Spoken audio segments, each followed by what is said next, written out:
I think it's time we ask ourselves if we still know the freedoms that were intended for us by the Founding Fathers. They seem to be in full-scale retreat from spending cuts and are talking about raising people's taxes again. And I have only one thing to say to the tax increasers. Go ahead, make my day. If we lose freedom here, there's no place to escape to. This is the last stand on earth. Those who would trade our freedom for security have embarked on this downward course. Whether we believe in our capacity for self-government or whether we abandon the American Revolution and confess that a little intellectual elite in a far distant capital can plan our lives for us better than we can plan them ourselves. Conduit News Radio with Paul Harrell is on now.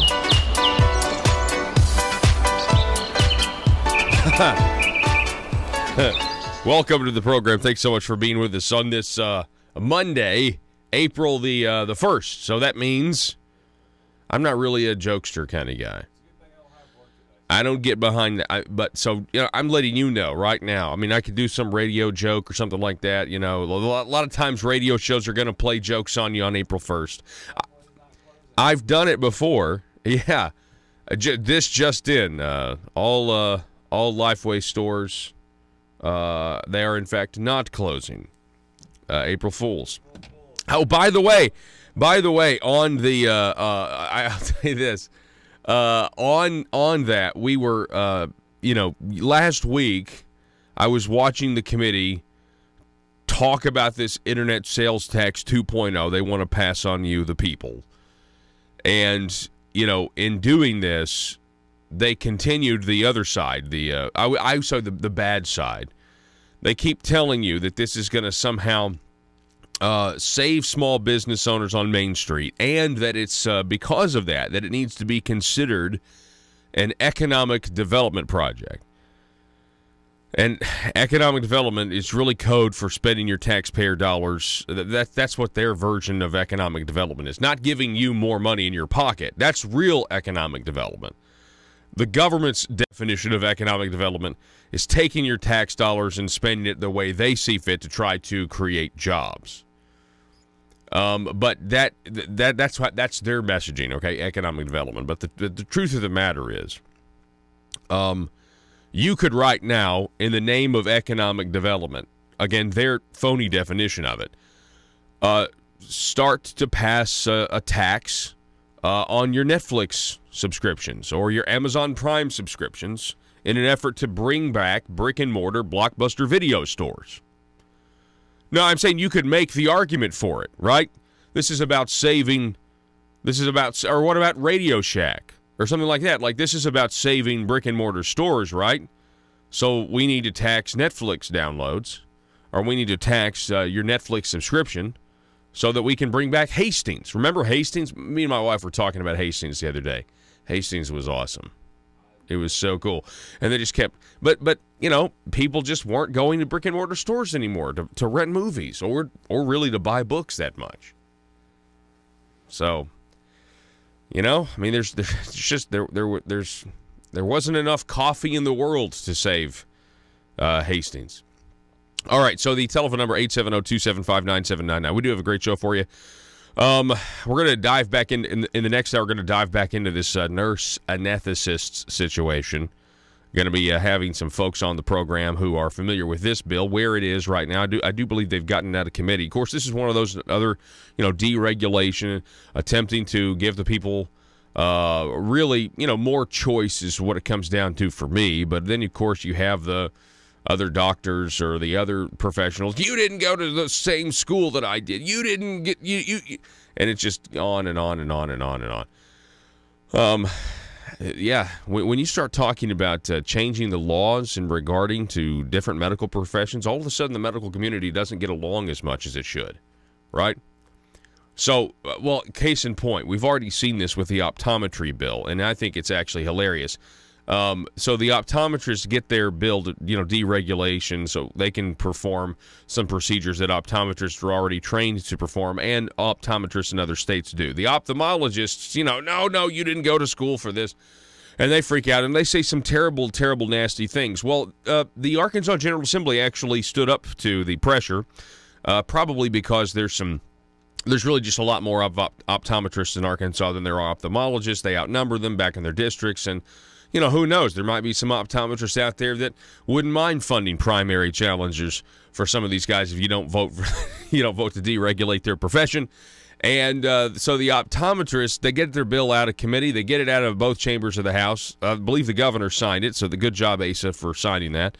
And so then the ophthalmologists, out of spite, they start supporting the bill that they didn't support that would allow opticians to sell contact lenses. Now, right now, as I understand it, optometrists and ophthalmologists are the only two people that can sell or dispense contact lenses.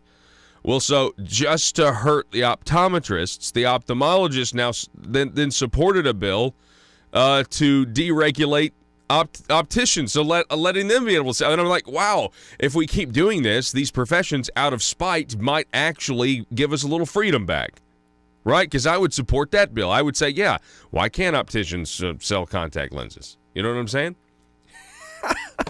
So just out of spite, like the human condition, maybe we can somehow harness it and turn it against the tyrants to where we have more freedom, more choice, and everybody's happy. But that's just the way I look at things, I guess. Do you look at things like that? Tell me about it. 870-275-9799. It is Monday. It is we're in the day 78 or something of the Arkansas General Assembly. We're going to be following all of those bills. Grant Hodges, State Representative Grant Hodges. Sorry. It's interesting. State Representative Grant Hodges, he gave an amazing speech on the floor of the House on Friday. The House did meet on Friday, and the House voted down the appropriation for Medicaid expansion. Now, it only got 51 votes. It needed 75. I want to say right now, I think the Arkansas House of Representatives did the right thing in voting down that appropriation. At this point, especially what you guys were being asked to do, less than 48 hours, a judge struck down the Arkansas work requirement for Arkansas Works private option Medicaid expansion, Obamacare, whatever they want to call it, right? And they ram through it. They ram it through the Senate. They barely get enough votes through the Senate. And now I'm talking those 40 minutes. They voted on this appropriation 40 minutes before the judge released his ruling, and we're supposed to believe that that's just a coincidence? No. It leaked. Somehow the administration, the leadership, knew that they were on the losing end of the Arkansas Works work requirement. And they got the people. If you're in the Senate and you voted for this thing, maybe you just really agree with the program still, but you really are going to say that the work requirement being struck is not a reason to pump the brakes a little bit and just get an answer to your questions? I mean, let's just remember this. You guys only have constitutional power once a year, maybe. Really, it's once every 2 years. Okay? And then it's up to the legislative council to rubber stamp whatever the executive wants. That's the truth. That's really how our state is run, right? People talk all the time about how, the governorship, he actually is very, very weak. I mean, he is in terms of, he is now when you are in session because he can veto something and all you guys have to do is come up with 51 votes in the House, 51%. And you can override anything. You can make any law you want with 51%, right? So but you guys are only in session once every 2 years. So you see there is a balance there. There's very much a balance. So we've been talking about Medicaid expansion. There are plenty of conservatives out there who think that Medicaid expansion is terrible for this state. We can't afford it. But at least we have the work requirements. I'll go ahead and support it. Because you know what? We've already delivered this massive welfare program to so many people. They're addicted to it. It's more like the insurance companies are addicted to the free money that we're giving them for people that aren't even going to the doctor. They're still going to the emergency room, by the way. Arkansas Works private option is probably the biggest scam ever perpetuated on the people of Arkansas. Because everything they say about this program is not true. Okay, it is a giveaway program. You call it corporate welfare. The left are huge hypocrites on there. The Democrat Party, huge hypocrites. I mean, we know you want socialized medicine, but there was a time that you guys used to be against the corporate welfare for the oil industry, for example. Not anymore, right? Or at least you don't ever bring it up. If you brought it up, you'd be like, well, what about giving all this money away? Now, I know the private option probably wasn't your idea. You wanted fee-for-service. And at this point, State Representative Josh Miller has a bill, HB 1929, that would bring us back to fee-for-service, which is demonstrably cheaper at this point. Now, it cuts out Blue Cross Blue Shield and their $2 billion windfall, right? And whatever other companies out there that are benefiting from this program, private companies getting taxpayer money that then are expected to tithe a portion of that money back to a political action committee, a favored political action committee that then goes to support the people that continue this giant scam over and over and over and over again. People want to talk about health care. People want to talk about trying to take care of the working poor in this program.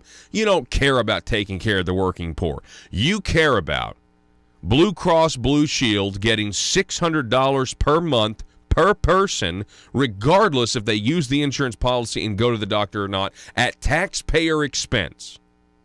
That's what we're talking about here.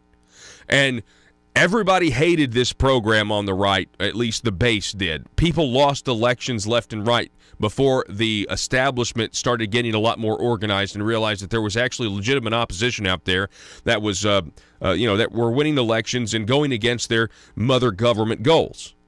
Okay?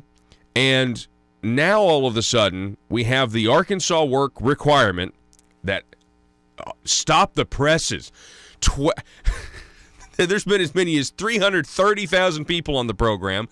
There was never supposed to be more than 215. And Asa, in defending the work requirement the other day, said, we've 12,000 people now have jobs and have been moved on to work because of the work requirement. 12,000 people.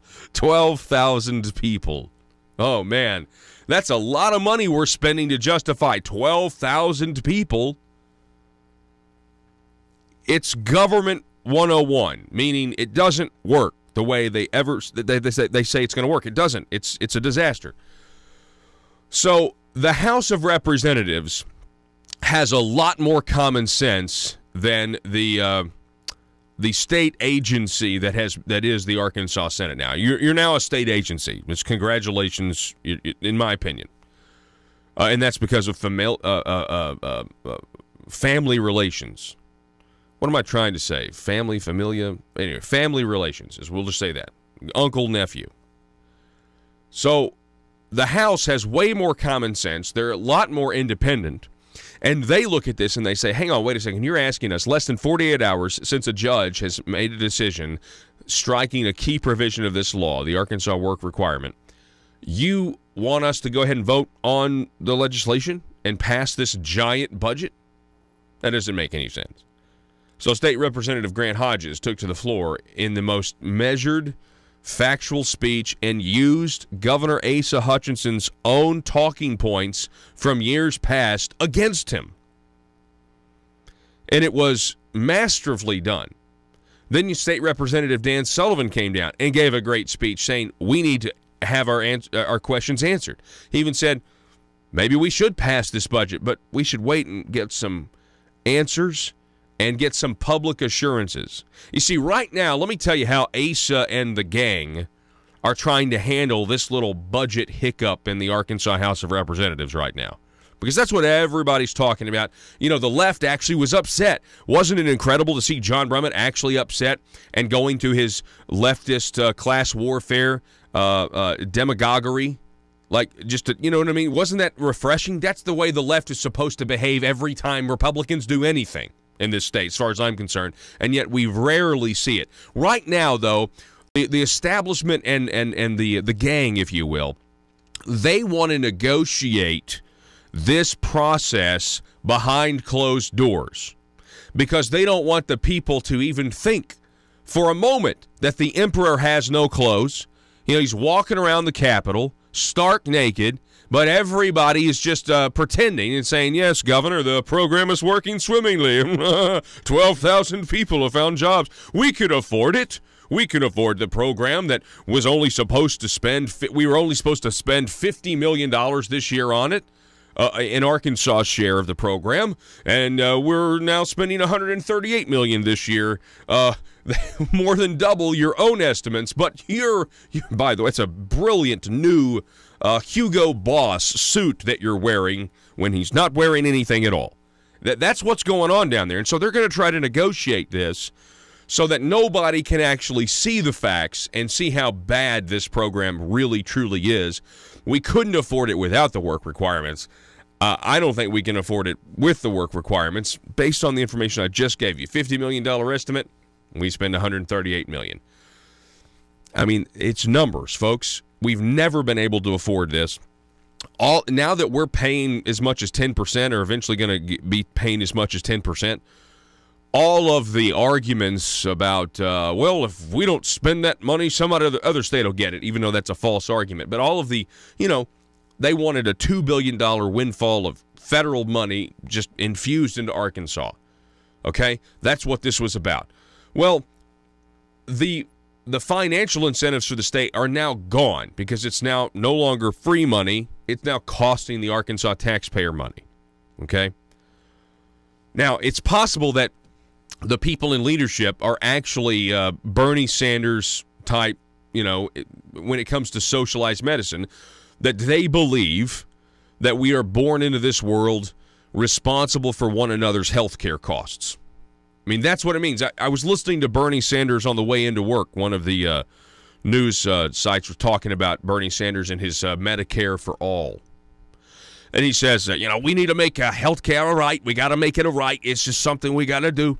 And I'm thinking, healthcare, right? When I heard that, back kind of full circle back to the medical community, I don't believe doctors are my slaves. And I think if you believe healthcare is a right, I'm sorry, I'm just kind of going a few more steps. I'm just kind of gaming this out here. I don't have a right to a doctor's labor. They've gone to school. Remember? They've gone to school. They've gone to school.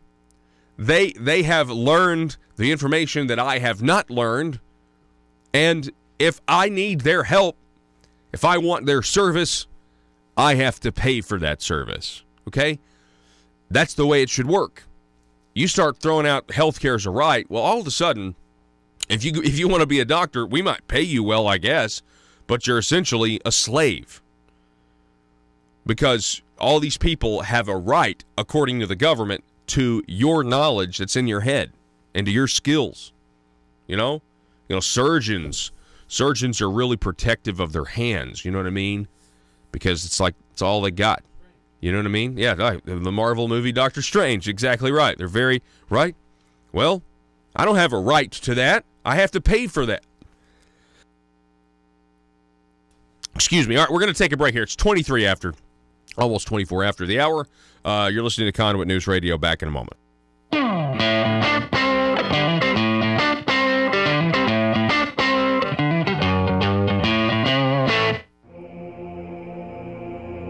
It's Conduit News Radio with Paul Harrell.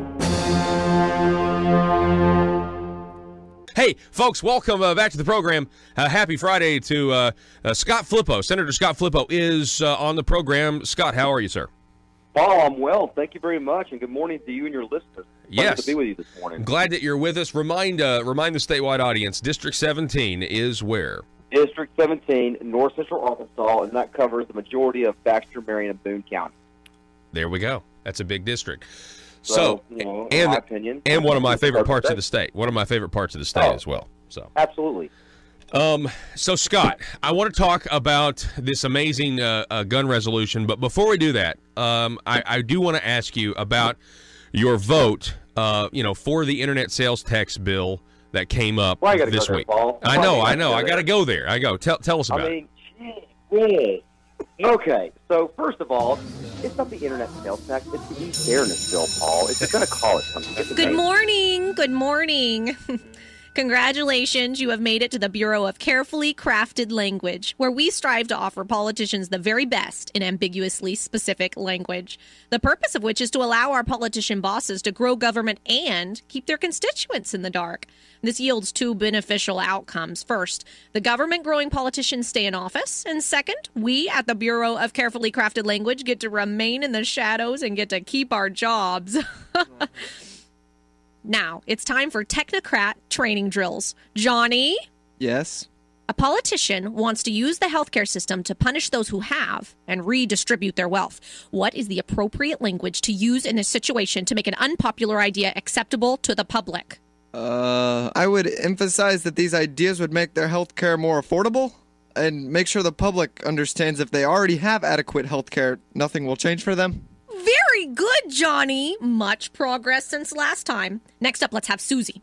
Susie, your politician has been caught in, dare I say it, a lie. What kind of a lie? It doesn't really matter, but in the spirit of the Bureau of Carefully Crafted Language, I will give you a good hypothetical scenario.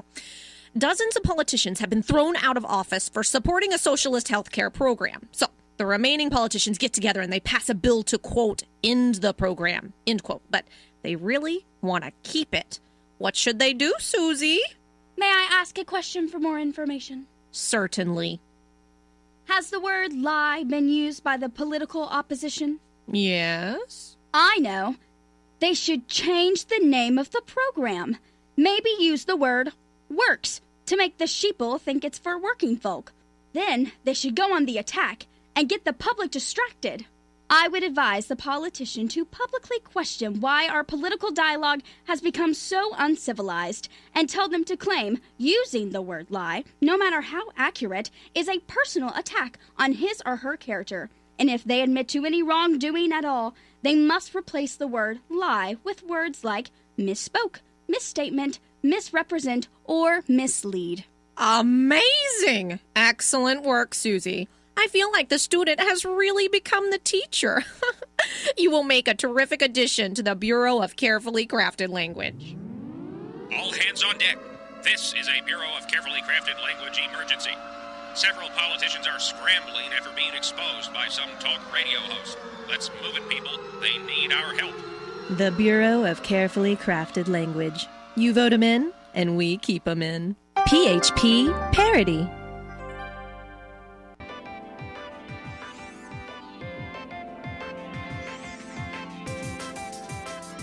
Conduit News Radio with Paul Harrell is building a liberty machine. Find out more at conduitnews.com.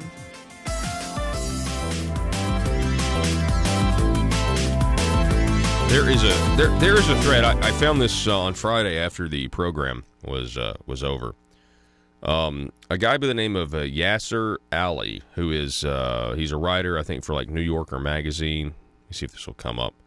Yeah, New York Magazine, Huffington Post contributor.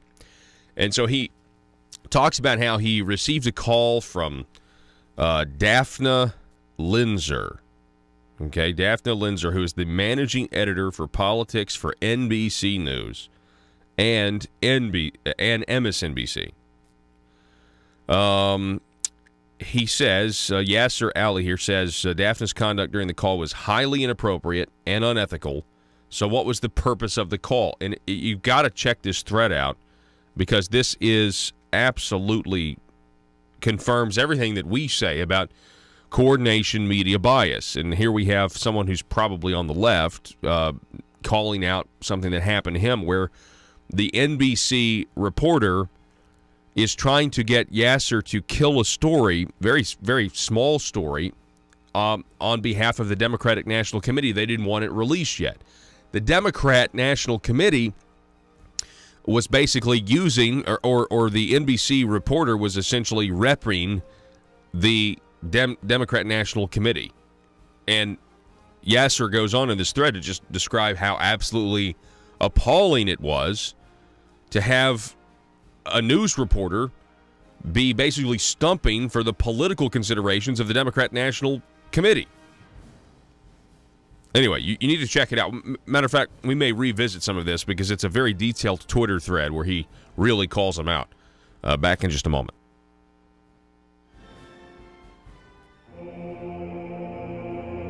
It's Conduit News Radio with Paul Harrell. Hey, folks, welcome back to the program. Happy Friday to Scott Flippo. Senator Scott Flippo is on the program. Scott, how are you, sir? Paul, I'm well. Thank you very much, and good morning to you and your listeners. Yes. Pleasure to be with you this morning. Glad that you're with us. Remind the statewide audience, District 17 is where? District 17, North Central Arkansas, and that covers the majority of Baxter, Marion, and Boone County. There we go. That's a big district. So in my opinion, and one of my favorite parts of the state. One of my favorite parts of the state as well. So absolutely. So Scott, I want to talk about this amazing gun resolution, but before we do that, I do want to ask you about your vote, for the internet sales tax bill that came up this week. I know. I got to go there. Tell us about it. Okay. So first of all, it's not the internet sales tax. It's the e-fairness bill, Paul. If you're going to call it something, get the name right. It's the e-fairness. Well, e-fairness bill. Okay, so e-fairness. Okay, so tell us about it. It is a bill that's got a lot of stuff packed into it. Down here in Little Rock, it's always about fairness. Yeah. So the internet sales tax. So that was a difficult vote to make. Ideally, I like to see tax cuts on their own because there was a corporate income tax that was wrapped in there with it. Yes. And that's one of the things that we do here in Little Rock is, they'll take an increase somewhere and they'll lump it in with a tax cut, and which makes it difficult to vote against. Obviously, the Supreme Court ruled last year that states could collect, the sales tax on online purchases. I believe it was at $10,000 or more a year for a business. I want to say that was it, Paul. I think you're right. Something in there. That sounds right. And here's the thing. The messaging and the strategy behind this was, it's all about e-fairness. But what I think a lot of people fail to realize is that, this is not going to save Main Street business in and of itself. People's shopping habits are changing. The way they purchase things are changing. I'm 39 years old. A lot of people my age and younger, they'll shop online for the convenience factor. So is this going to be the silver bullet that's going to save, small Main Street business? I don't think it will be. Mm-hmm. But certainly that's one of the messaging parts behind it. But I just personally, I would like to see that we're going to vote on things on their own and not lump it in together to try to make it easier. But you would say down here. You would say the corporate tax provisions are kind of what got your yes vote? Oh, absolutely. That's a difficult thing to vote against. I mean, Arkansas needs to be more competitive with our corporate tax rate. But again, we're going to lump that in with something else, which always makes it difficult. I want to say that measure got 27.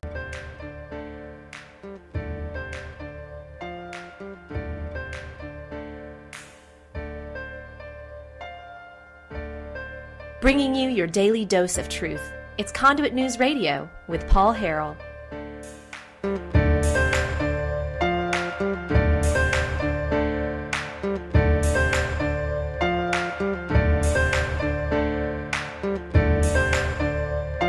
All right, folks, welcome back. Thanks so much for being with us. Man, I tell you this much right now, the stuff that's going on the border, there are more and more people, I think, coming around to the realization that what's going on at the border is a crisis. It is a national emergency, and they keep saying, and there's just more and more caravans.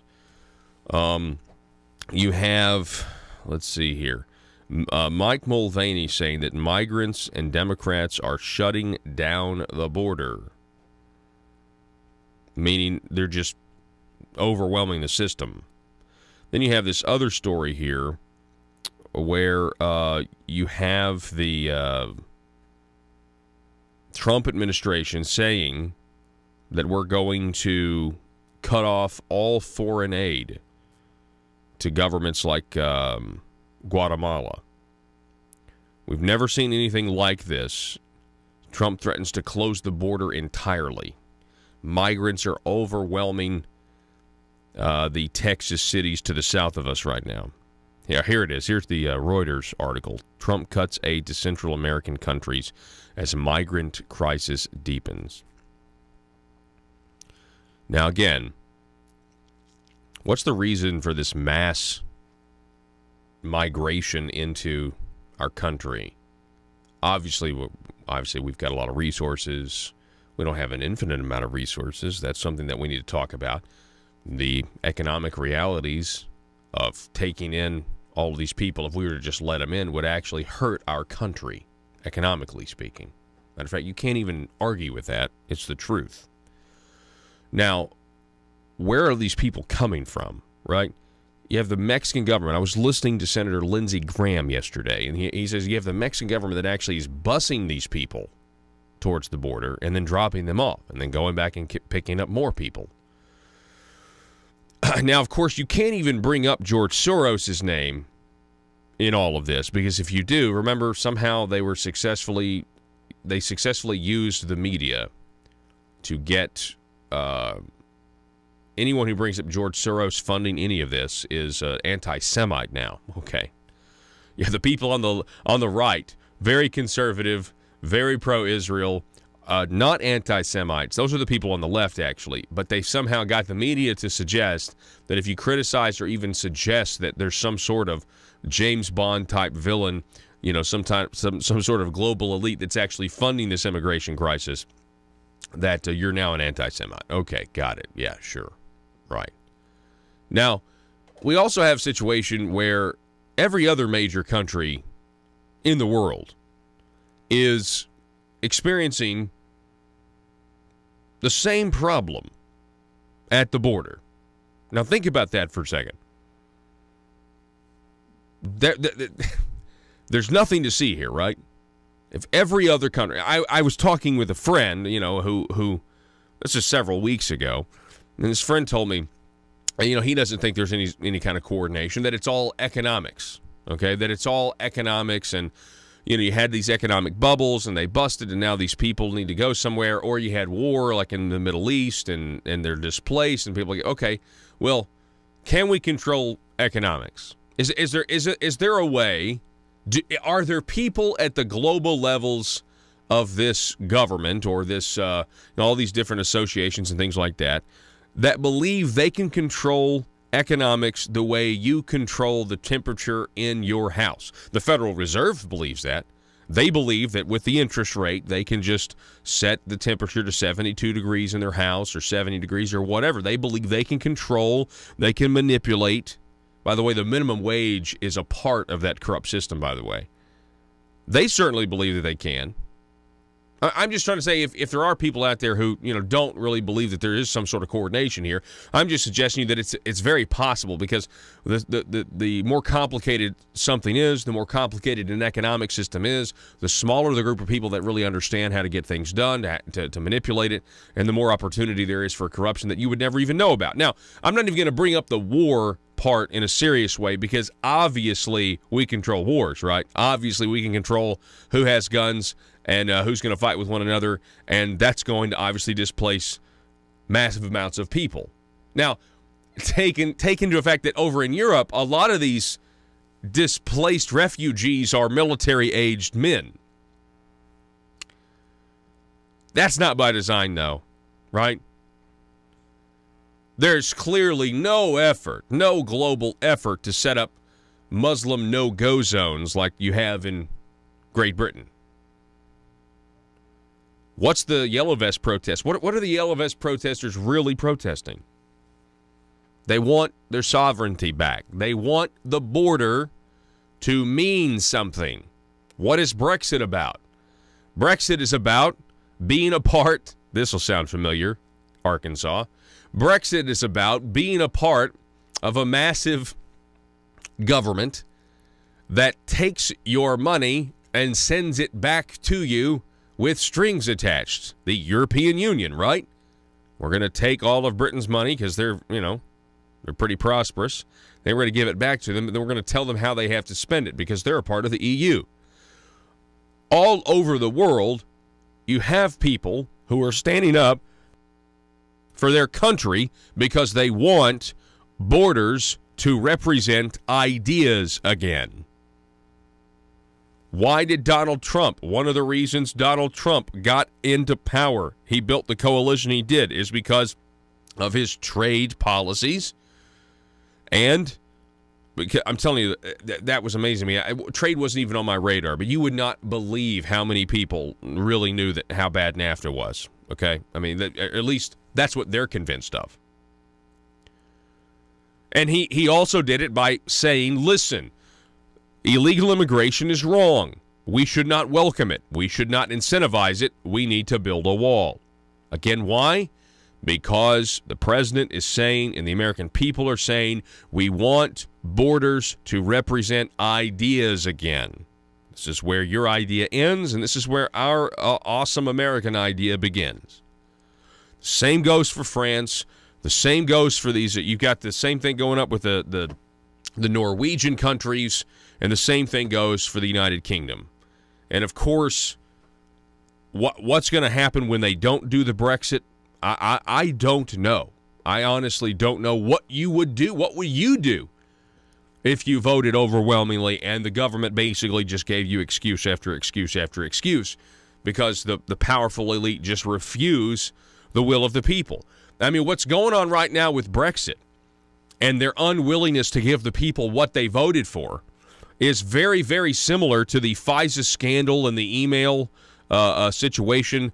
The FISA warrant, the Clinton, the Obama spying on the Trump campaign, a 2-year investigation of Russia collusion. What is that for? It's all an effort to thwart giving the people what they voted for, which is a president like Donald Trump.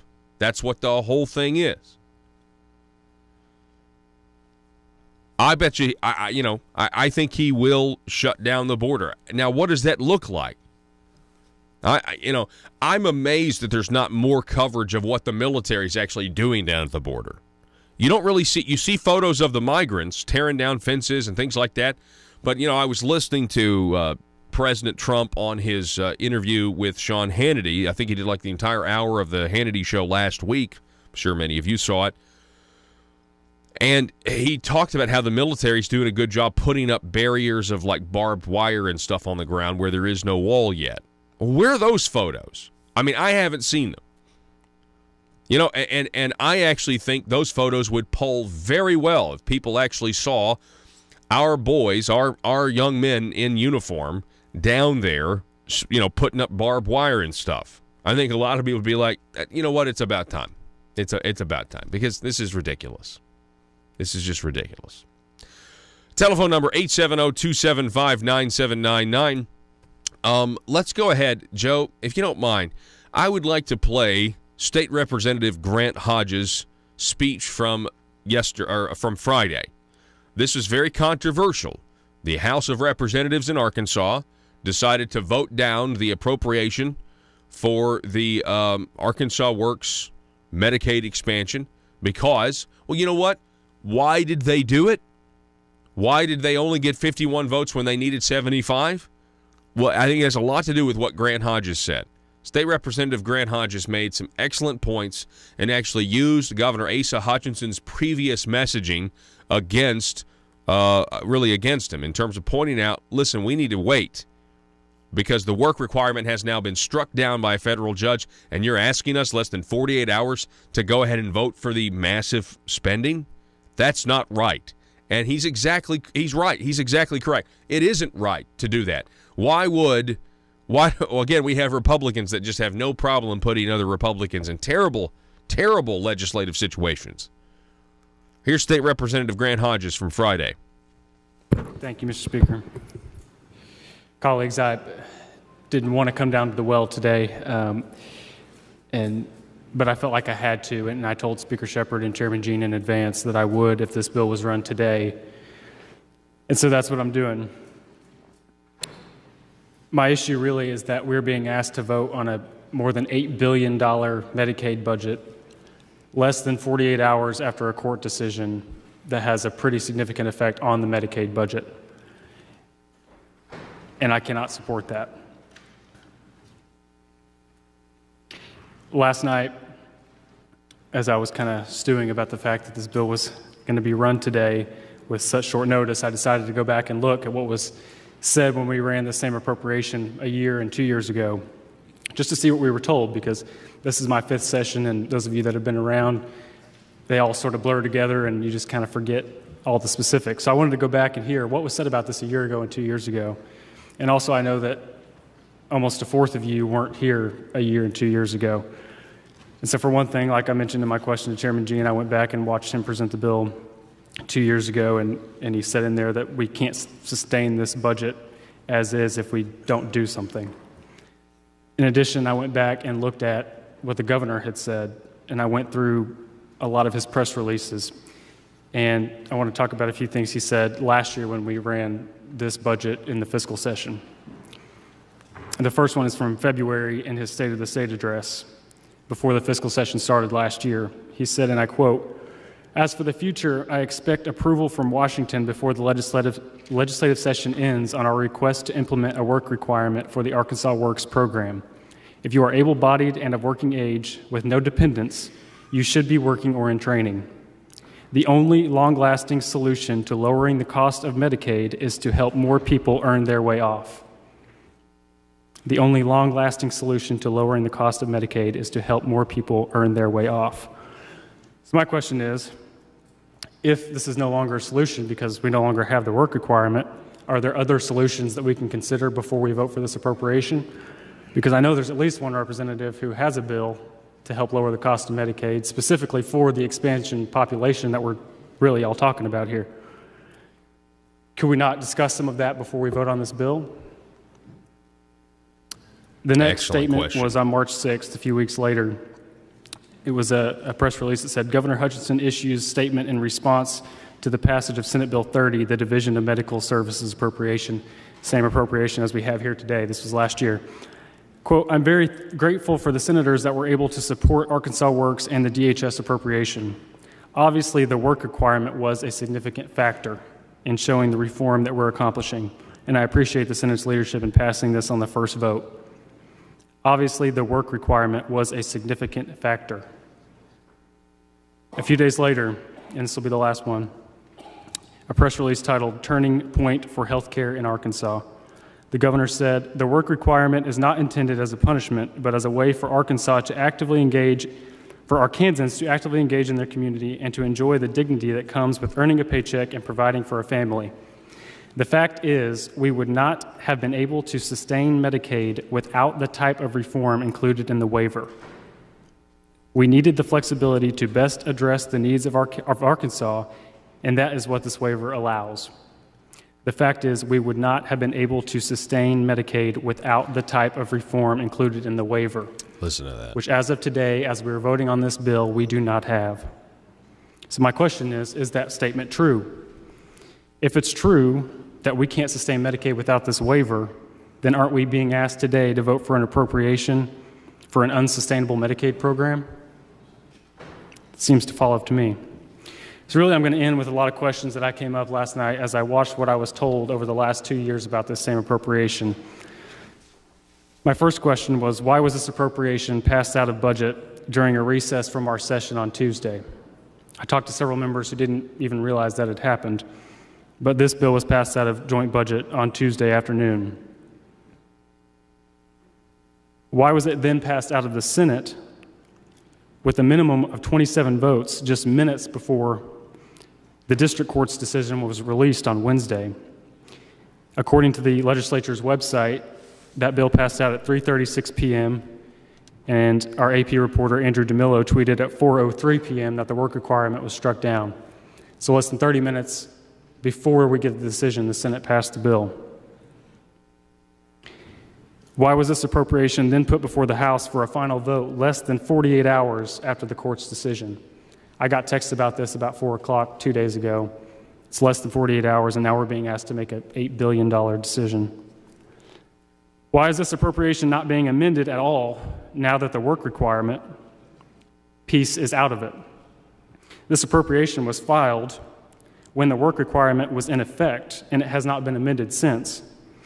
Does the work requirement not affect the Medicaid budget? Either the work requirement has no effect, which Chairman Gene said it has about a $20 million effect by his calculation, or the appropriation bill is intentionally inflated for DHS. And I listened to the Senate debate, and Senator Teague, the Senate budget chairman, said that there's plenty of appropriation either way. And Chairman Gene said a similar thing today. So then that begs the question to me, what is the point of this appropriation at all if DHS can just do whatever they want anyway? Why do we even bother with the appropriation if DHS and the executive branch can just do whatever they want anyway? Does the governor still hold his prior positions that the work requirement is the only long-lasting solution for lowering the cost of Medicaid? That it was a significant factor in passing this appropriation last year, and that the Medicaid program is unsustainable without it? And lastly, since we currently don't know if this case will be appealed, because just to clarify, the federal government is the defendant in this case, not the state of Arkansas. So this is not Attorney General Leslie Rutledge's decision to appeal this case or not. That is a federal government decision, which, as we're being asked to vote on this bill today, we have no indication that it for sure will be appealed. What if the case isn't appealed? Can we at least wait to pass this appropriation until after we know that it will be appealed? If it is appealed, how long was that going to take to resolve? Could it take years? Is it going to go to the Supreme Court? What happens to Medicaid between now and then? I think the House deserves to have our questions answered, to be given adequate time to consider the ramifications of the court's decision and the path forward, and to be included as a co-equal in these decisions rather than being run over with an $8 billion decision in less than 48 hours. With that, I would appreciate a no vote on this appropriation. That's State Representative Grant Hodges, again, doing an excellent job of opposing questions, and he even used the governor's own statements of the past, meaning we cannot fiscally sustain Medicaid without the waiver, i.e. the work requirement that the federal government gave to Arkansas, meaning we cannot do this. And now we don't have the waiver. So Grant Hodges is publicly asking, does the governor still stand by that statement that this is unsustainable without the waiver? Does he? He's saying that we need to, obviously, he wants to push this budget through. He doesn't want to rehash these old arguments. If at this point, if you don't really know, if you're a legislator especially, if you don't really know what Arkansas Works is, it's because you don't want to know. If you don't know what Medicaid expansion Obamacare is, it's because you don't want to know. See, I mean, what are we, 6 years is 6 years? Yeah. This program has been around for 6 years, and the reporting that you hear from Conduit News has been 100% accurate on this particular subject. I mean, and not to mention from a conservative philosophy as well, in terms of in terms of having a worldview and an understanding of what government will do, what it can't do. This program confirms my worldview as a limited government conservative all the time. Not to mention the windfall that goes to Blue Cross and Blue Shield. I'm going to play that speech again later in the program. I'm also going to play State Representative Dan Sullivan, because Dan Sullivan is arguing that we need to have a committee of the whole where everybody comes together and talks about this publicly. I do believe that this is eventually going to be passed. I think they're going to pass the appropriation. I really do. I don't think they should, but I think they will. I think it's 100% reasonable, though, to get answers to the questions that Grant Hodges was asking, and to get public statements and public commitments about what we do moving forward. You're not going to have a situation where they just end the program overnight. I don't believe we're to that point yet. We'll be to that point when the people just have had enough and they're tired of having their gas taxes raised and their internet taxes raised and everything else to pay for this nonsense. We're not quite there yet. But they do need public assurances, public perceptions, and we've also got to, if you're going to get rid of it, it would have to be something gradual. There's no question it would have to be something done that's a gradual process. Or you could do what Josh Miller is doing, which he has a gradual approach to slowly shift all of this into traditional Medicaid fee-for-service, which is demonstrably cheaper at this point. We're going to take a break. Back in a moment.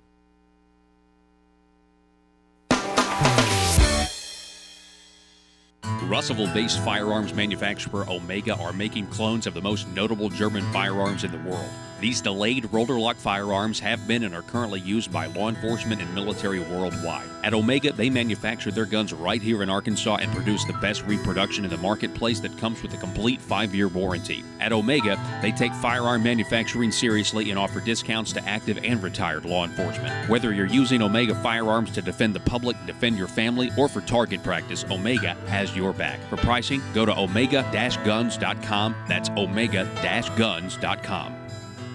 Are you a conservative-minded young person and want to let the world know about it? Are you tired of rolling your eyes as your professor regurgitates progressive, PC, neo-Marxist nonsense? Then you should interview on Conduit News Radio's Young Conservative segment and tell us about why you believe the way you do. Tell us how you came to be a conservative and what are your views on government. Now, if you're worried that your neo-Marxist professor may also be a right-wing talk radio listening masochist, then names can be changed to protect the innocent. It's the Conduit News Radio Conservative Future segment. To be interviewed, call 870-275-9799. That's 870-275-9799. If you're like me, you believe that small business is the heart of Arkansas's economic engine, and it should be viewed that way by the politicians in Little Rock. Conduit for Commerce also believes, like you and I believe, policies that achieve less regulation and lower taxation help small business in Arkansas thrive. Other policies like small, constitutionally consistent government and reducing citizen dependency on government keeps it from growing and expanding its influence on our daily lives. Conduit for Commerce works every day to educate the general public and legislators on these important priorities in the name of Arkansas small business. By the way, contributions to Conduit for Commerce are tax deductible. Log on now to conduitforcommerce.org and click on Contact Us on the right side of the page. That's conduitforcommerce.org. Go there now and learn the facts on protecting small business in Arkansas.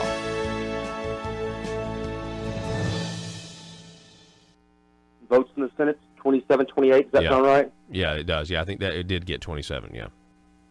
I'll let him go past my name the first time. I put my thumb at the end. A difficult vote, but I made it, and I'm going to stand by it. Yeah. Well, obviously, I don't want, we're at a point now, and just kind of address this if you don't mind.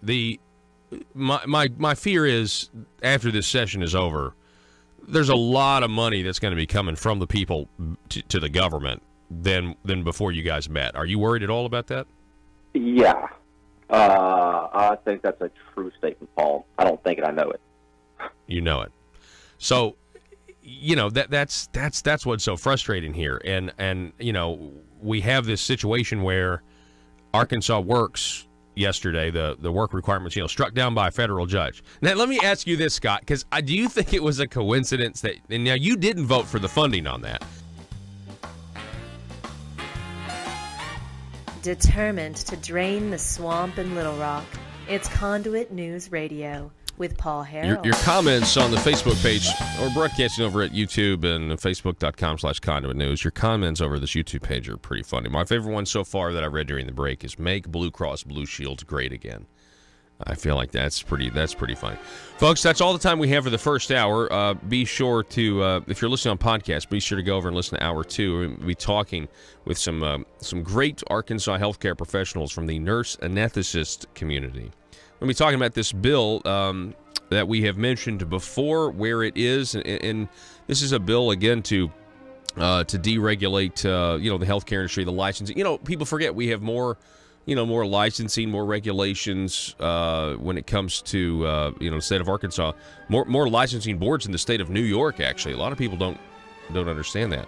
But we'll talk more about this bill. If it's some more freedom, more choice, I'm all for it. And don't go anywhere. We'll be back here in just a moment. Happy Monday.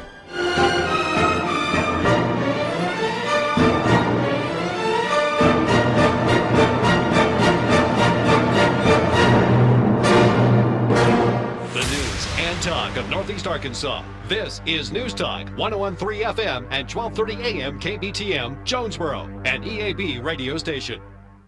Yesterday, and that's a great vote. And you're being very consistent there in your opposition to it. But do you think that it was a coincidence that you guys pushed the funding for Arkansas Works through like an hour and a half before the judge comes down with his ruling? Yes. It is not a coincidence. I do not believe in coincidences in politics. And so that was, well calculated on our part down here. And I don't think it was even an hour and a half. I think it was about 30 minutes before the judge came down with his ruling. Mm-hmm. Yeah, well, I mean, I think before we got out of session yesterday, Paul, or the day before yesterday, I saw online where the judge had overturned their work requirements. Yeah, and I know so there was a mad rush to get that. Of course, it would have been difficult for them to extend or pass the appropriations for Arkansas Works last year without those work requirements. Mm-hmm. But with any government program, Paul, and you and your listeners are probably aware of this, once you expand or create a new social program, it's almost always impossible to do away with it. And Arkansas Works, private option, is no different. Yeah, you're exactly right. And my concern is, Scott, I don't think we can afford – I know we can't afford Obamacare Medicaid expansion without the work requirements. I don't think we can afford it with the work requirements personally. No, I didn't vote for it with the work requirements. I think what would have tipped the scales for me had we gone along and the feds approved the waiver to allow us to reduce eligibility from 130% to 100% of federal poverty line. That would have really reined it in, and I think made it more manageable, more so than just the work requirements on their own.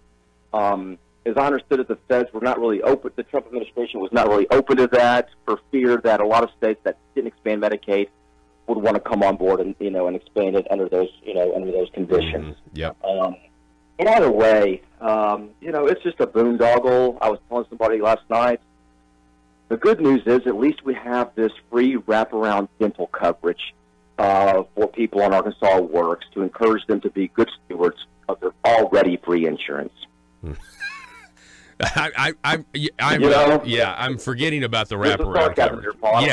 Yeah, okay. About to say, I thought you were being sarcastic there. Yeah, because that's not good news. No, we're talking with. This is ridiculous. We're giving people free wraparound dental coverage to be a good steward of their already free insurance. Think about that. Yeah, and it's I don't even have dental insurance. Hey, State Representative Josh Miller actually has a bill. I think it's House Bill 1929 to move it all to Medicaid, traditional Medicaid. Yeah, at this point, it's demonstrably cheaper to do that.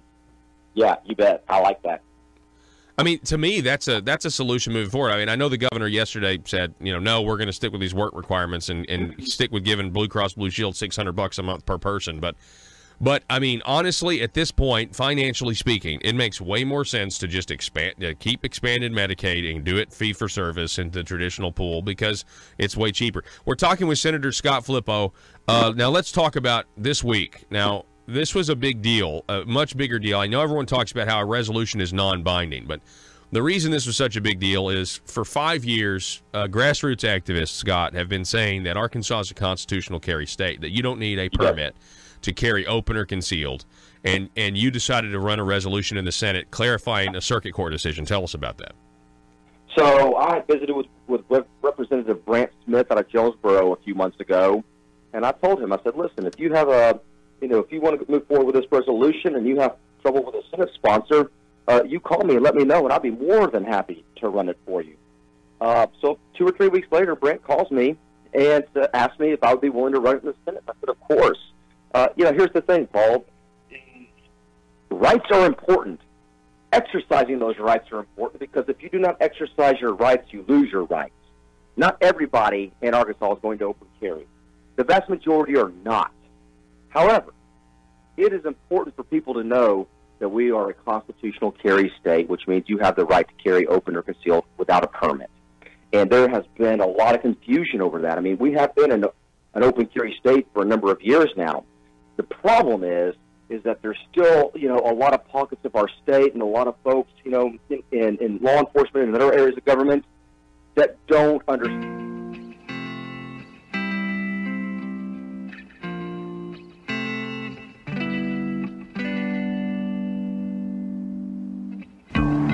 I think it's time we ask ourselves if we still know the freedoms that were intended for us by the Founding Fathers. They seem to be in full-scale retreat from spending cuts and are talking about raising people's taxes again. And I have only one thing to say to the tax increasers. Go ahead, make my day. If we lose freedom here, there's no place to escape to. This is the last stand on earth. Those who would trade our freedom for security have embarked on this downward course. Whether we believe in our capacity for self-government or whether we abandon the American Revolution and confess that a little intellectual elite in a far distant capital can plan our lives for us better than we can plan them ourselves. Conduit News Radio with Paul Harrell is on now. All right, folks, welcome to the program. Thanks so much for being with us. The intersection of conservative ideas and reality. We're building a liberty machine. And a couple of weeks ago, we were talking with Dr. Cassandra Massey, who was on this program. We were following bills and how it's going to affect the nurse anesthetist community, I believe. And I want to introduce you. We've got Mr. Art Woolover. Is with us. Mr. Woolover, thanks for joining us today. Oh, thanks for having us. Now, we also have Ann Cousins is on the line. Ann, can you hear us? Yes, I can hear you. Can you hear me? Yes. Now, Ann, tell us who you are. Hi, good morning. Yes, my name is Dr. Ann Phillips Cousins. I'm also a certified registered nurse anesthetist practicing here in Arkansas. Okay. Now, Art, you're the president of the Arkansas Association of Nurse Anesthetists. That's right. Okay. Very good. Okay, good. I just wanted to make sure. So tell us about this bill, SB 184. Yes, that's correct. Okay. This is the bill that changes the language in the Nurse Practice Act. Right now, we're required to operate under the supervision of a physician or dentist. The language changes that and substitutes coordination for supervision, so that the legal liability for surgeons who would be forced to supervise us now change so that it indicates that we're working together rather that they are supervising us. So it has made its way through the legislature thus far, and the final step is to have it heard on the floor of the House today and hopefully passing and then going to the governor's desk. Okay. Ann, were you following that? I mean, I was. Sounds like it's a good deal. Sounds like people need to vote for this thing. Absolutely. It doesn't change patient care. It actually is a law that's going to reflect how we currently practice. If you think about it logically, how could somebody that's not an anesthesiologist or nurse anesthetist supervise an anesthetic? It's impossible for a dentist who can't step into my role and administer an anesthetic, or an OBGYN who can step into my role and administer an anesthetic to, quote, supervise or be in charge of an anesthetic. So this is a bill that's really going to reflect how we practice every day. So let's go back to Art here. Art, there's obviously pushback, right? I mean, if you're gonna listen to people out there who are going to say the sky's falling if you allow nurse anesthetists to do this, right? Yeah, that's absolutely true. We're getting a great deal of that from, both the Arkansas Medical Society and the Society of Anesthesiologists. And quite honestly, it's not about anesthesiologists and CRNAs working together. It's more about CRNAs working with surgeons, working in GI clinics, working in plastic surgery offices, and in rural areas where CRNAs are giving essentially 100% of the anesthetics already. Because we're not particularly well known among people other than healthcare providers, there's this idea that somehow this is something brand new and radical, and in fact, CRNAs have been around for 150 years. So this is just a way of bringing practice in the rural areas in coordination and congruence with the law as it is. The law just hasn't kept up. It was the wrong cough button there. I've muted yours, Art. Anyway, hey, Ann. So it's kind of what Art was saying. Can you talk a little bit about some of the opposition to this? You know, I mean, it really kind of is a Chicken Little situation. Sure. So, you know, the two parties that Art mentioned are really taking advantage of the ignorance of the majority of people. When you ask anybody, who do you want to give your anesthesia, or we'll back up. If you ask most people who provides anesthesia, who administers anesthesia, people automatically think anesthesiologist because people are very unfamiliar with the role of a nurse anesthetist. I go and I can pre-op a patient on the floor. A nurse will introduce me and say, "Oh, this is your anesthesiologist coming in today." I never say I'm an anesthesiologist. I always make it very clear I'm a nurse anesthetist. But even people in the healthcare profession are unfamiliar with my role. And so it's very upsetting that our role, our education, our level of expertise is being perverted and undermined purposely by other parties.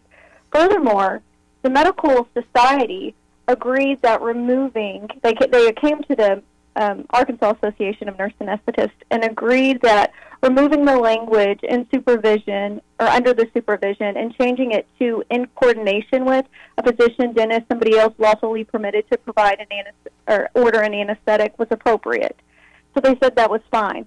But what they wanted to add was that if an anesthesiologist was present, they wanted to mandate law that Arkansas law say that they had to supervise. So for me, this reads, you know, we know this isn't going to impact patient care, the language in coordination with. We're still working with our physicians, dentists, podiatrists.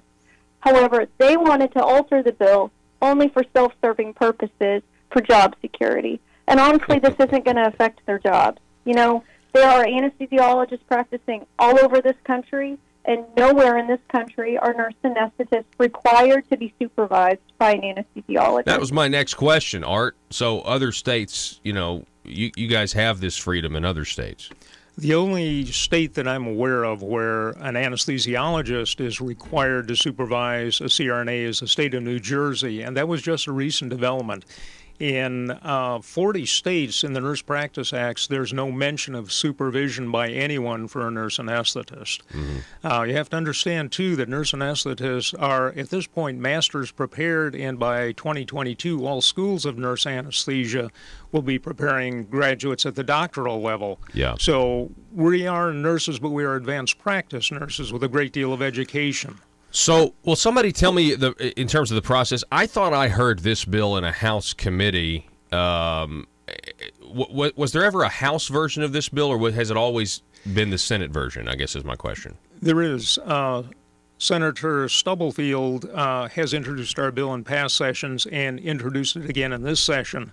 Representative Gonzalez also had a bill that was similar, but not the same, and not one that had been requested by our association. Okay.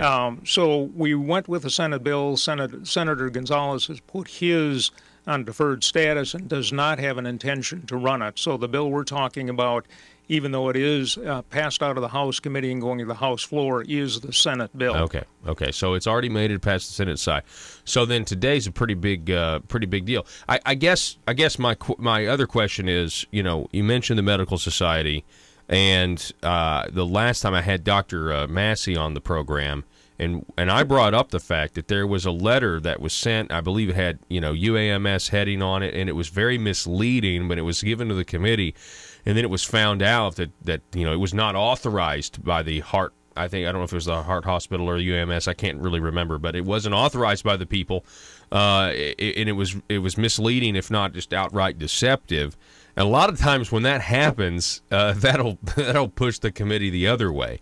But that was in the House side, right? So did that come into play on the Senate side at all? Not at all. The Senate discussion and testimony that was given was difficult as well, with some of the similar charges or allegations being made about nurse anesthesia practice, but that did not come up until actually on the House side of testimony, and it was an allegation by a UAMS surgeon on UAMS letterhead that unsupervised CRNAs were causing increased injury and deaths to patients at the heart hospital, which was not at all the case, and the heart hospital quickly responded to that effect, and UAMS basically said that she shouldn't have done that on our letterhead, but there was never a real retraction of saying, no, this was wrong, when in fact it was wrong.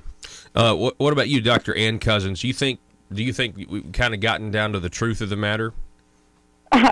Clearly. It shows how desperate they are that they can't even find factual evidence to make an argument, that they've resorted to lies and getting their peers and colleagues to feed into those lies.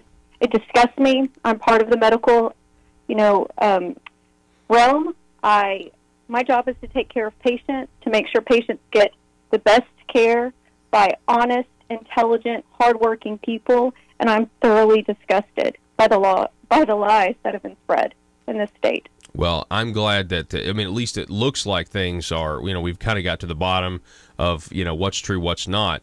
But we would expect on the floor of the House today to probably hear some similar arguments to the negative, maybe not citing a, debunked UAMS letter. What do you think, Art? That's true. There are 4 or 5 physicians who are elected members of the House of Representatives who will. They make sure that they make sure that everybody knows they're a physician. Trust me. Well, they will, as I understand it, be speaking against the bill. We have several supporters, strong supporters, who will be speaking for the bill. So we're looking for some interesting debate.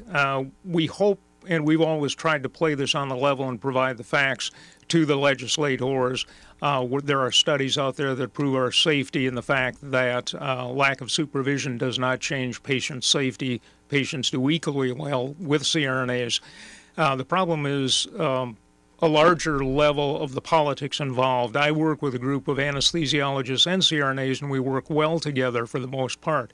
I've also worked in small rural hospitals here in Arkansas where I'm one of the only CRNA providers. So I've worked in a number of settings, and usually, for the most part, on the local level, we work well together in spite of whatever politics is going on the state or national level. Well, that's because it's about the patient. We're talking with Art Woolover. He's the president of the the Arkansas Association of Nurse Anesthetists. Yeah, so he's a nurse anesthetist. And then we have Dr. Ann Cousins. Now, most of the time, guys, correct me if I'm wrong, but if you're going in for a procedure, how often are you being put under by an anesthesiologist versus a nurse anesthetist? 75% of the time in the state of Arkansas, your anesthesia is administered by a nurse anesthetist. In the country, the average is higher. It's about 90% of the anesthetics administered to patients across this country are administered by a nurse anesthetist.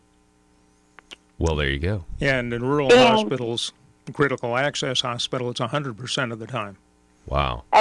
Exactly. And I've heard really incorrect statements that I wanted to address, saying that this isn't going to change access to care and this doesn't help the state of Arkansas or its patients financially. And I have a unique experience. I've worked in every kind of anesthesia model we use in Arkansas, and I can give you 2 examples of how this will benefit Arkansans. I'd like to start with the access to care. So I have worked at a facility where from 7 to 3 p.m. there's an anesthesiologist on staff. This anesthesiologist is the only anesthesiologist in the facility, and they are hired because there are certain surgeons that do not want to take on the extra responsibility of supervising a CRNA, which I completely understand. They don't know how to give anesthesia if they don't want to supervise it. But what happens, even though we have anesthesia coverage 24/7, 365 days a year by a nurse anesthetist, they stop offering their services to patients around 3 o'clock. So we have surgeons work until 4, 5, 6, 7, however long they need to work to make sure patients are getting the care that they need.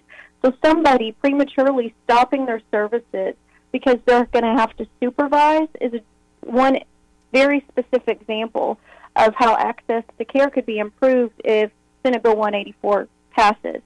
Furthermore, I've worked at a facility, and I thought this was isolated to this facility, but after speaking with several nurse anesthetists, it's not. It's happening all over our state. Surgeons are being paid an inconvenience fee for supervising. So they can't bill for this. It's being paid by the hospital. And, quite frankly, that money should and could go to improving patient care. Surgeons should not be receiving an inconvenience fee for supervising something they technically can't even supervise because they can't administer anesthesia. Right. And when surgeons are supervising, they're actually performing their own procedure on a patient. So people need to realize that, too. So if, let's say, a urologist is supervising me, are they? Or are they doing their own case? Right? This isn't changing how we practice. This is, again, reflecting exactly how we practice. And I'm a law-abiding citizen, and I want a law that I can actually abide. That's a really good point. This is a really good point. So do you kind of see this kind of bringing the law into what's already happening in a way? That's correct. Absolutely. Absolutely. Yeah. Go ahead. I was going to say, I think that's exactly the right analysis. This is what's going on. And people have to recognize that this law is not going to mandate any changes at the local level. In other words, hospitals are the final deciders through credentialing of who gets to practice there and how they practice. So even though the word supervision is substituted by coordination and supervision is no longer required and the surgeon doesn't have that legal liability involved, the hospital where the CRNAs and surgeons and anesthesiologists are working make the decision on how things function, how teams run or don't run, and who actually gets to practice there. So what this gives them is the freedom at the local level to be able to decide how best to serve their patients, how economically to do it, and what the best mix of providers would be for their local situation. Dr. Cousins, when this is all said and done, I mean, however it shakes out, are the anesthesiologists and the nurse anesthetists gonna get along again? Yeah, we've been getting along for years. We've never had to work with an anesthesiologist. We do. We're colleagues. We are professionals, hopefully. I mean, does it put a bad taste in providers' mouth? Absolutely, when you have somebody running around with blatant lies. But you know what? I can put my ego aside when I'm at work, and I take care of patients. That's what I was educated to do. That's what my passion is for, and that's what I'll continue to do for Arkansans. I'll continue to give you the best, safest care that I possibly can, along with my fellow CRNA peers. And Art Woolover, let's give you, as president of the Arkansas Association of Nurse Anesthetists, let's give you the last word on this. The vote's going to probably be sometime today on the House floor. It should be this afternoon. They convene about 1:30. The problem has been, I've been doing this for 37 years. I've seen these cycles in the mid-'80s when Medicare decided that they were going to pay CRNAs directly as the first non-physician providers that got paid. The same battle occurred on the national level when healthcare wanted to remove supervision on the national level from regs, and almost happened in the Clinton administration and then fell apart because it was put on hold, and then we came up with a different plan. So supervision on the national level is still in place, but the possibility is using what's called the opt-out to remove that on the state level. 17 states have done that so far, and that means it reduces the administrative burden on hospitals, on physicians, and on other providers. So that if this happens, if SB 184 passes today in Arkansas House and the governor signs it, that would be a possibility as a step for freeing up hospitals and providers from some of the federal regulations that people struggle with on a day-to-day basis. So we're encouraging everyone we've talked to be supportive of this bill. It's nothing new as far as practice or procedure is concerned. We've been here a long time. We'll continue to be here for the patients. We love doing what we do. We just want the ability to do it on a level playing field and let the local markets decide how best to serve the patients. Absolutely. Art Woolover, it's great to meet you, sir, have you in studio. And Dr. Cousins, thanks so much for calling in this morning. Thank you. We really appreciate it. All righty. Thank you. Appreciate yes, sir. it, Paul. Folks, we'll have a video of this at conduitnews.com. If you want to check this out, share it with your friends later. And this is part of our continuing coverage of the 92nd General Assembly. It's Conduit News Radio. Back in just a moment. that or realize that yet. So we need to educate people. And so last year there was an appeals court ruling. I believe it was Tough versus Arkansas. Taft versus Arkansas. And what the appeals court ruled was that essentially they just clarified that indeed we are a constitutional carry state, and you do have the right to carry openly or concealed without a permit.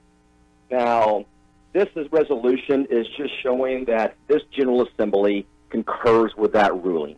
We are in agreement. The governor has already come out and said we're an open carry state. The Attorney General has come out and said we're an open carry state. And I thought it was important for this General Assembly to go out and reiterate that as well. Well, I'm really glad that you did. And, you mentioned the Attorney General. She did, in response to former Senator Linda Collins Smith's letter, Scott, asking if there was an actual penalty for carrying a weapon concealed without a concealed handgun. She said there is none. But then she urged, because Act 746 of 2013. Let's face it, times are tough for the Arkansas General Assembly. They're all waiting for the spotlight exposing public corruption to end, so they won't be under so much scrutiny. And during this time, what if you're a legislator and you need money? What if you're slapped with a huge expense? What if your check for consultant services is late this month? Or maybe you just need extra cash now until payday. When that happens, you can't wait. Hi, I'm Bobby Blackmail for the Arkansas Intra-Legislator Bank, your trusted source to over 135 lenders to get you short-term cash fast. Use the Arkansas Intra-Legislator Bank today, and you can have up to $12,500 cash in your checking account tomorrow. Dried up bribes no longer coming from Medicaid entities? Handled. Extra cash until your hopeful acquittal? Done. And you'll be surprised at how easy it is to get extra cash. Just be an elected official and be comfortable with the status quo, and we'll connect you with a fellow legislator who is ready to loan. It's quick and easy. And don't worry if you can't make the payments, because the Arkansas Intra-Legislator Bank is designed to help you get through these tough economic times. There are other ways you can pay off your debt, like by voting the way the establishment wants, or by rewarding some with committee chairmanships. So forget about overdraft fees and the spirit of covetousness that sometimes overwhelms the best of lawmakers. Just remember, the Arkansas Intra-Legislator Bank for short-term cash between colleagues when you need it fast. Some transactions have long-term consequences. Paul Harrell, parody.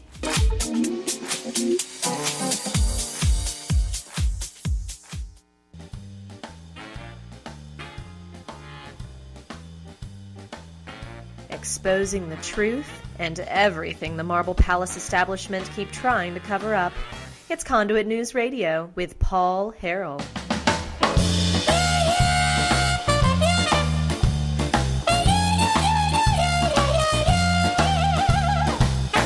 All right, here, welcome back, ladies and gentlemen. Thanks so much for being with us on this Monday. Thanks for starting the beginning of your week with us here at the intersection of conservative ideas and reality. We wish the nurse anesthetist community the best of luck today on the House floor.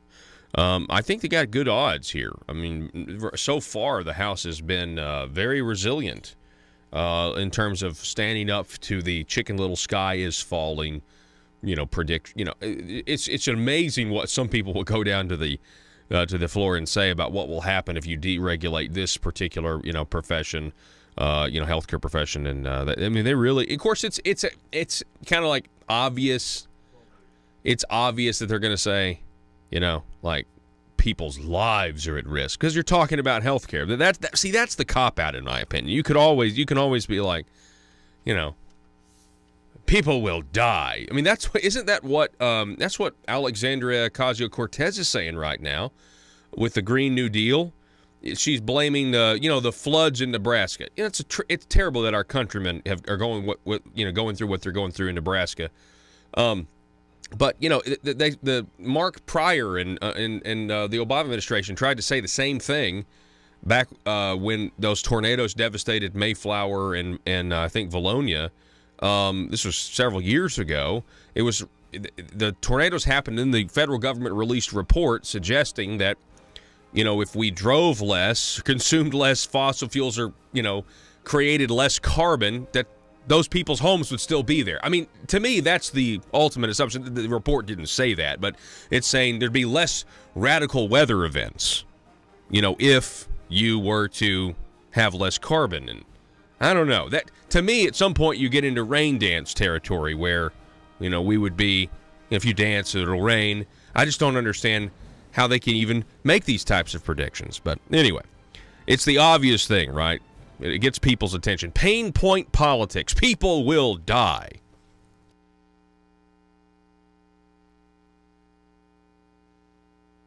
You decided to run a resolution in the Senate clarifying a circuit court decision. Tell us about that. So I visited with Representative Brant Smith out of Jonesboro a few months ago, and I told him, I said, listen, if you have if you want to move forward with this resolution and you have trouble with a Senate sponsor, you call me and let me know, and I'll be more than happy to run it for you. So 2 or 3 weeks later, Brant calls me and asked me if I would be willing to run it in the Senate. I said, of course. Here's the thing, Paul. Rights are important. Exercising those rights are important because if you do not exercise your rights, you lose your rights. Not everybody in Arkansas is going to open carry. The vast majority are not. However, it is important for people to know that we are a constitutional carry state, which means you have the right to carry open or concealed without a permit. And there has been a lot of confusion over that. I mean, we have been an open carry state for a number of years now. The problem is that there's still, a lot of pockets of our state and a lot of folks, in law enforcement and other areas of government that don't understand that or realize that yet. So we need to educate people. And so last year there was an appeals court ruling. I believe it was Taft versus Arkansas. Taft? Yeah, Taft, yeah. Taft versus Arkansas. And what the appeals court ruled was that essentially they just clarified that indeed we are a constitutional carry state and you do have the right to carry openly or concealed without a permit. Now, this resolution is just showing that this General Assembly concurs with that ruling. We are in agreement. The governor has already come out and said we're an open carry state. The Attorney General has come out and said we're an open carry state. And I thought it was important for this General Assembly to go out and reiterate that as well. Well, I'm really glad that you did. And, you mentioned the Attorney General. She did, in response to former Senator Linda Collins Smith's letter, Scott, asking if there was an actual penalty for carrying a weapon concealed without a concealed handgun. She said there is none. But then she urged, because Act 746 of 2013, people still are confused about it. Although this resolution that you just passed, Scott, it really helps with that confusion, makes it clear. And it's sad, Paul, that people are still confused about it. Yeah. Because I've read it. I know you've read it. Everybody down here in Little Rock has read it. I don't believe there's any confusion on anybody that I talk to's part as far as what it allows for. Mm-hmm. Well, the Attorney General, Leslie Rutledge, she did say she encouraged you guys in the legislature in her last opinion on this. I think it's to come back and clarify. To clarify. And the title of the resolution is to clarify gun rights. And so to clarify gun rights. I don't know how we could be more specific than that. Yes. So I was glad, it was a...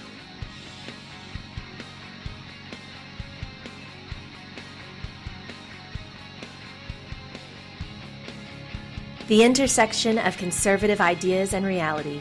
Conduit News Radio with Paul Harrell.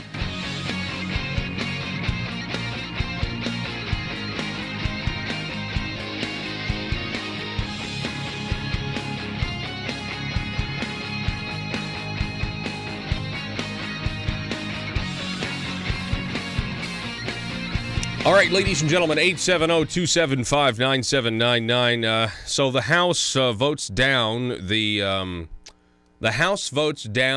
appropriation budget for Arkansas Works Medicaid expansion on Friday, and the left, predictably, thankfully, is melting down about this. I mean, it's just at least, I don't know, I just find it just encouraging that. Now, the thing is, though, we do have to remember that, the argument here is being shifted into not wanting the program at all to, well, how do we fund it appropriately? You know what I'm saying?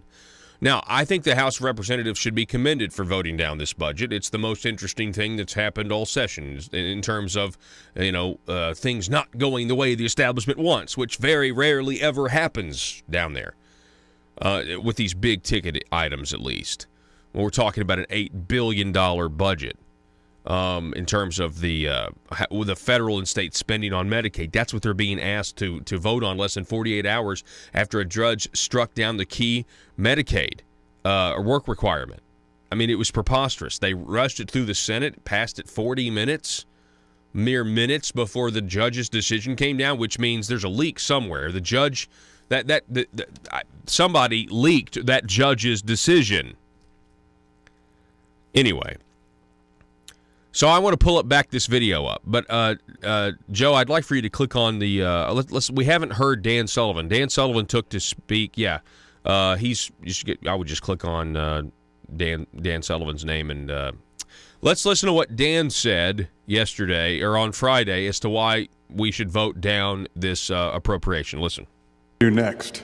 How do we get together as a body and have a debate similar to what happened at the forming of our Constitution, when the founders got together over a big problem and they argued and they debated.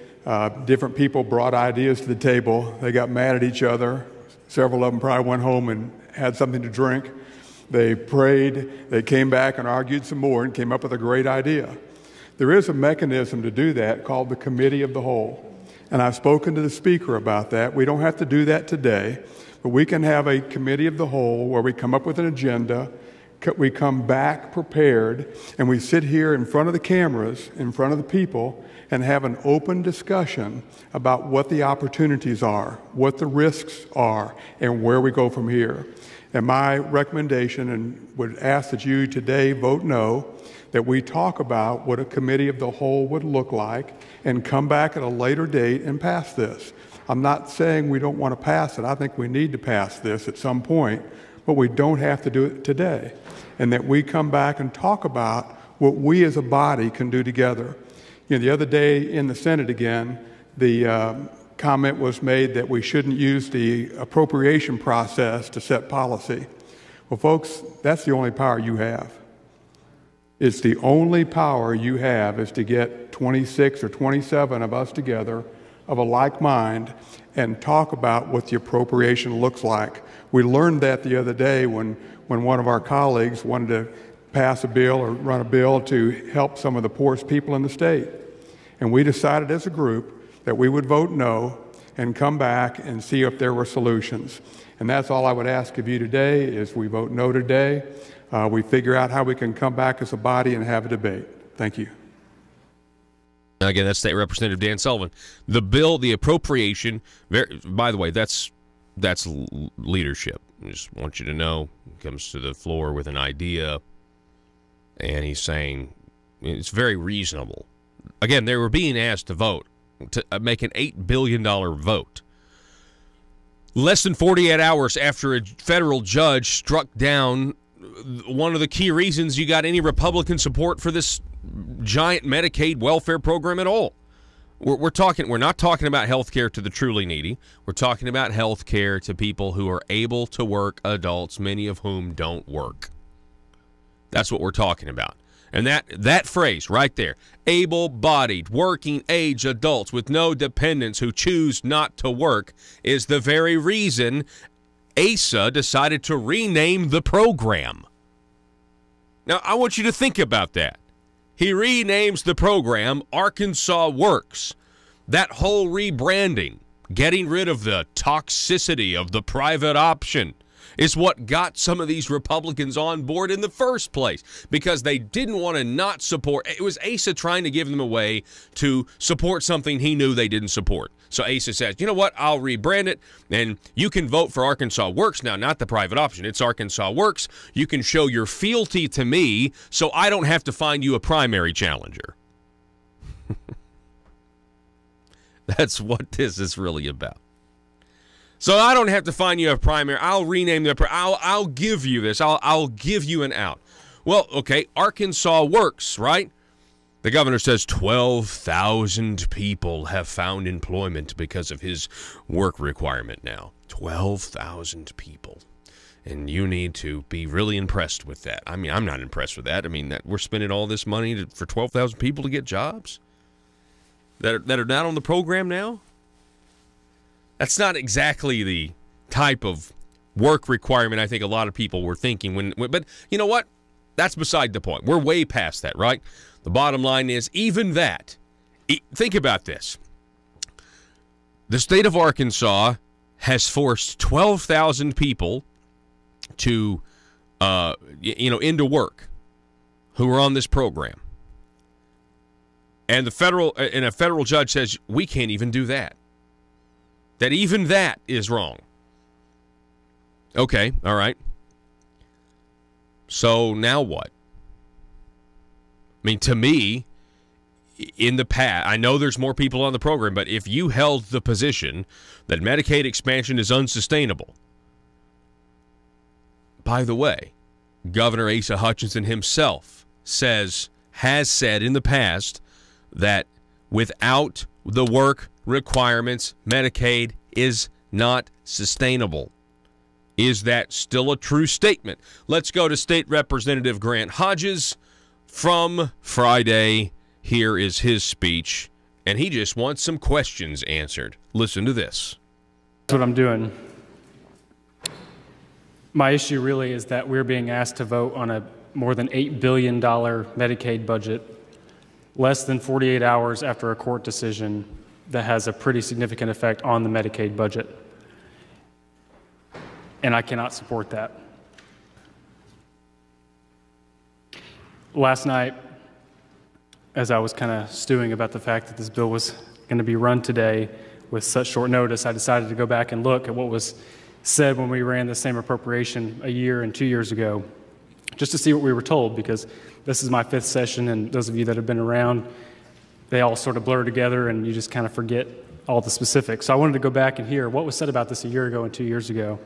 And also I know that almost a fourth of you weren't here a year and 2 years ago.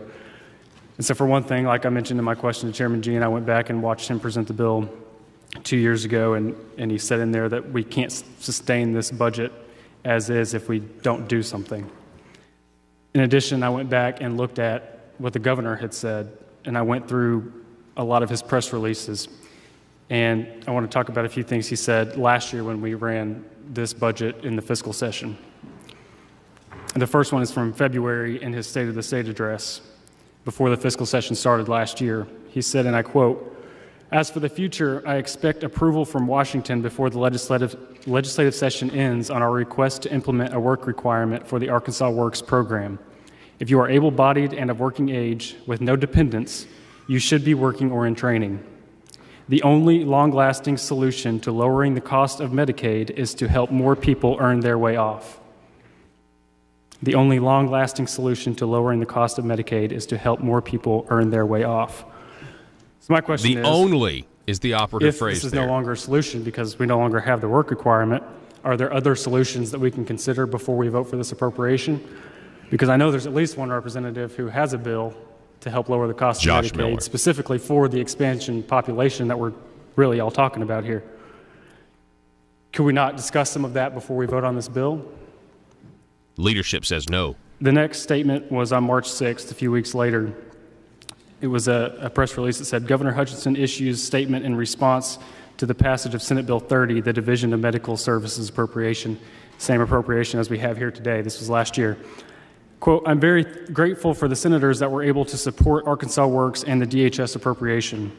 Obviously, the work requirement was a significant factor in showing the reform that we're accomplishing, and I appreciate the Senate's leadership in passing this on the first vote. Obviously, the work requirement was a significant factor." Got to have the work requirement. A few days requirement. later, and this will be the last one, a press release titled "Turning Point for Healthcare in Arkansas." The governor said, "The work requirement is not intended as a punishment, but as a way for Arkansans to actively engage in their community and to enjoy the dignity that comes with earning a paycheck and providing for a family. The fact is, we would not have been able to sustain Medicaid without the type of reform included in the waiver. We needed the flexibility to best address the needs of Arkansas, and that is what this waiver allows. The fact is, we would not have been able to sustain Medicaid without the type of reform included in the waiver." Uh-oh. Well. Which, as of today, as we're voting on this bill, we do not have.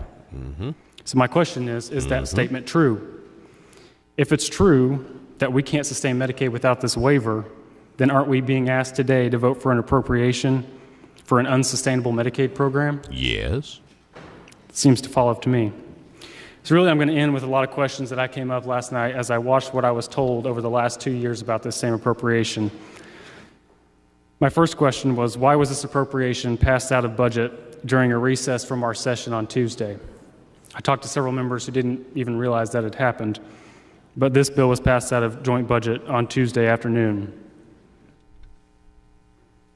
Why was it then passed out of the Senate with a minimum of 27 votes just minutes before the district court's decision was released on Wednesday? According to the legislature's website, that bill passed out at 3:36 p.m., and our AP reporter, Andrew DeMillo, tweeted at 4:03 p.m. that the work requirement was struck down. Minutes. So less than 30 minutes before we get the decision, the Senate passed the bill. Why was this appropriation then put before the House for a final vote less than 48 hours after the court's decision? I got text about this about 4 o'clock 2 days ago. It's less than 48 hours, and now we're being asked to make an $8 billion decision. Why is this appropriation not being amended at all now that the work requirement piece is out of it? This appropriation was filed when the work requirement was in effect, and it has not been amended since. Does the work requirement not affect the Medicaid budget? Either the work requirement has no effect, which Chairman Jean said it has about a $20 million effect by his calculation, or the appropriation bill is intentionally inflated for DHS.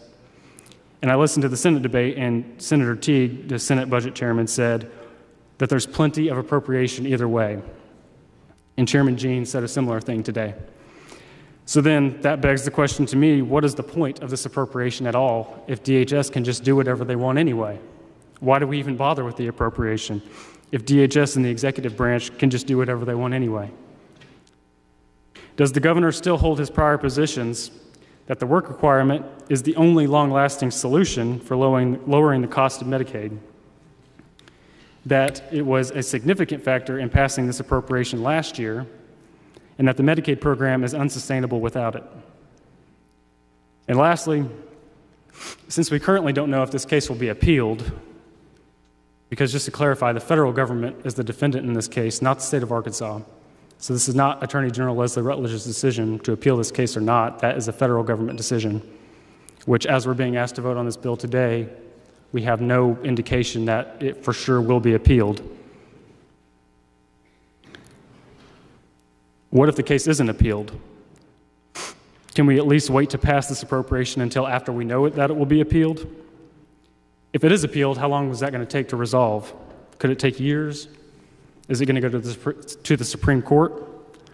What happens to Medicaid between now and then? I think the House deserves to have our questions answered, to be given adequate time to consider the ramifications of the court's decision and the path forward, and to be included as a co-equal in these decisions rather than being run over with an $8 billion decision in less than 48 hours. With that, I would appreciate a no vote on this appropriation. That's State Representative Grant Hodges. Now, I'm going to take this a step further because to me it's the obvious place where you need to go. By the way, excellent speech, excellent questions by State Representative Grant Hodges, and way to have a long memory, way to go back and look about what you were told by the leadership. And that's kind of where I want to go here. Obviously, if they're trying to rush this budget through and they're ignoring their past statements, I can infer that they didn't believe those past statements. They're just saying them as window dressing to look conservative, but they really, really care about giving Blue Cross Blue Shield taxpayer money to the tune of $600 per person per month for 300,000 Arkansans. Now, I think now it's down to 240,000, but it's been as high as 330. There was never supposed to be more than 215,000 people. There are some people that don't want to admit that. They want to say, no, 250,000 is what the minimum was. No, it was 215. 215. So, can you trust the leadership? I mean, the answer is obviously no. When it comes to this program, you cannot trust the people who are in positions of power. I'm not going to assign this to Speaker Shepard, though. I will exclude Speaker Shepard out of this. He actually, I know he probably supports, I think he voted for the passage of the budget. as a sign of solidarity of just, hey, we need to get this over with, but I'm not necessarily going to lump him in there. But I'm just talking about, I'm really just talking about uncle and nephew. I mean, and a few others. Folks, it doesn't matter how terribly expensive this program is. See, the mainstream media, they are not in the business of holding the people who are the champions of this Medicaid expansion parade accountable for what they say in terms of cost, in terms of projections of how many people. Like, they don't care. They don't report that. I've never seen it. Maybe there's somewhere out there somebody reported original in the same article with like a headline that says, government estimates fail, Medicaid expansion up, costing state this much more per, like, I've never seen that. Like, they don't seem to do that. They don't seem to hold these guys accountable based on what they tell the people something's going to cost. And we're talking about their money, taxpayer money. I find that so odd. Or there's not one mainstream media article about how Republicans in leadership campaign on being fiscal conservatives and yet increase the budget every single year and spend more money. There's not one mainstream media person in the Democrat Gazette that would point out the hypocrisy there. Just on the facts about what you said versus what you did, there's none of that happening. Perfect example, Senator Jim Hendren. Senator Jim Spendren is at the bottom of the Capitol before the renovated cafeteria. He tells a room full of conservatives that his bill will, end Medicaid expansion, and yet, he's sitting there telling them this. And then he goes to the Tea Party, says this is where it ends it, and it clearly didn't. It kept. I mean, we're still having the debate over the appropriation, so clearly it didn't end the program at this point. Can you so if you're going through emails and you're going through all of this, all these press releases, and you realize, wow, what was said back in the day wasn't true now, or at least it doesn't appear that they believe that now. What has changed? I mean, that's an honest question. I fully expect the House of Representatives to pass this appropriation at some point. But State Representative Sullivan's right. State Representative Hodges is right. This is all completely reasonable. They're asking for public comment. They're asking for public statements. They're asking to get answers to questions when it comes to spending taxpayer money. We should be, the whole state should be celebrating them right now for trying to have some sort of say, unlike the Senate that just rubber stamps whatever they're told to do because, well, we don't want to have this fight again. We've had this fight many times, and we don't need to be setting policy with the appropriations process because that's just not good. This is your constitutional responsibility. This is the system that we have, okay? You guys do not have power coming up here in a couple of days. Your constitutional power is gone. Think about that. And at the last minute, they ram through the appropriation, and then they ask you guys to vote on it. It's insulting. They don't have any respect for you. And so you should have given them a vote like you did. You did a great job. Arkansas House of Representatives, you guys that voted against this, you did a great job. You deserve answers to your questions. You deserve answers to your questions. And I would like to see them actually debate Josh Miller's bill to bring this whole thing to an end and eventually and put it in a fee-for-service system. Fee-for-service. I think if you read the bill, though, you have to have another task force to do it. I don't know if I can handle another task force. I'm just going to be honest. I would, though, for a fee-for-service. I mean, if it saves if it actually saves taxpayer money, not robbing the truly needy over in traditional Medicaid to pay for this nonsense. We got to take a break. Russellville-based firearms manufacturer Omega are making clones of the most notable German firearms in the world.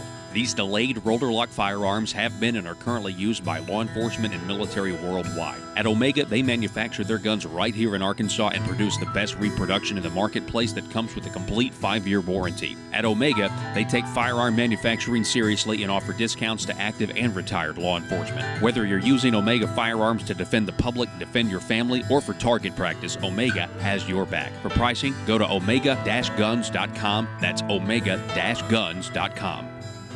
Are you a conservative-minded young person and want to let the world know about it? Are you tired of rolling your eyes as your professor regurgitates progressive, PC, neo-Marxist nonsense? Then you should interview on Conduit News Radio's Young Conservative segment and tell us about why you believe the way you do. Tell us how you came to be a conservative and what are your views on government. Now, if you're worried that your neo-Marxist professor may also be a right-wing talk radio listening masochist, then names can be changed to protect the innocent. It's the Conduit News Radio Conservative Future segment. To be interviewed, call 870-275-9799. That's 870-275-9799. If you're like me, you believe that small business is the heart of Arkansas's economic engine, and it should be viewed that way by the politicians in Little Rock. Conduit for Commerce also believes, like you and I believe, policies that achieve less regulation and lower taxation help small business in Arkansas thrive. Other policies like small, constitutionally consistent government and reducing citizen dependency on government keeps it from growing and expanding its influence on our daily lives. Conduit for Commerce works every day to educate the general public and legislators on these important priorities in the name of Arkansas small business.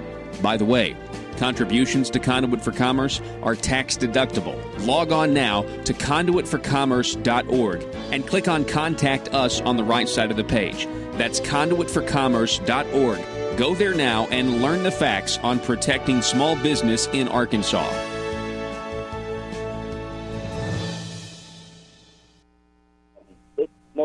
No major opposition in the Senate other than what you would expect, which was some liberal Democrats. But this is something that all Republicans are kind of on the same page on. We're all in agreement, and I think it's important that we go out and speak with one voice on that. Again, you cannot quantify how important not just your right to to bear arms, but any right that you have, and the importance of it, and the importance for people to be able to exercise it. Yeah. Because when people exercise their rights, they don't just benefit them, they collectively benefit all of us. I completely agree with that. Senator Scott Flippo, it's always great to have you on, sir. I appreciate you coming on, and I appreciate you running that resolution. I don't appreciate that first vote we talked about. But and I appreciate that. And, Paul, I can tell you, you're not the only one, I can assure you. Well, you have a good weekend, Scott. Listen, you do the same. Thank you very much. Okay, thank you, sir. It's always great to have you on.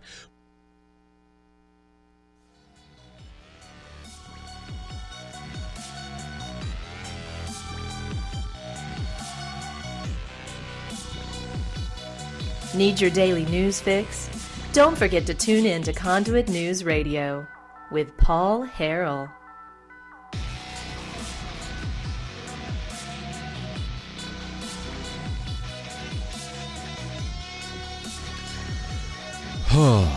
Continuing coverage of the 92nd General Assembly. Here's a piece, though, that maybe kind of out of bounds, you'd think, but everybody knows who Peter Schweitzer is in the conservative community. You know about his book, Clinton Cash. It exposed much of which may bring down many people around the Clintons eventually, especially with William Barr as the new Attorney General. It's a book that played a pivotal role in 2016. Well, he's got a new book out. Investigative book on government corruption that involves a series of accusations involving billions of dollars against some major political players, including former Vice President Joe Biden, according to James Barrett over at the Daily Wire. Secretary of State John Kerry, Senate Majority Leader Mitch McConnell even. Over the last week, Schweitzer has spoken on Fox News, Sean Hannity's many times. It's called Secret Empires, How the American Political Class Hides Corruption and Enriches Family and Friends. I'm going to talk about this more later in the week. This is the new corruption, Sean.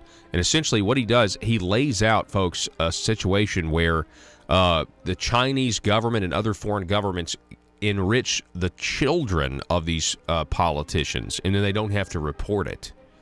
And how the Chinese specifically is targeting the kids and enriching the kids, and then they get these, sweetheart deals. And then you got this China lean. And I just think, how far does the talons of the Chinese go when it comes to, are they doing this with local officials, making people's kids rich?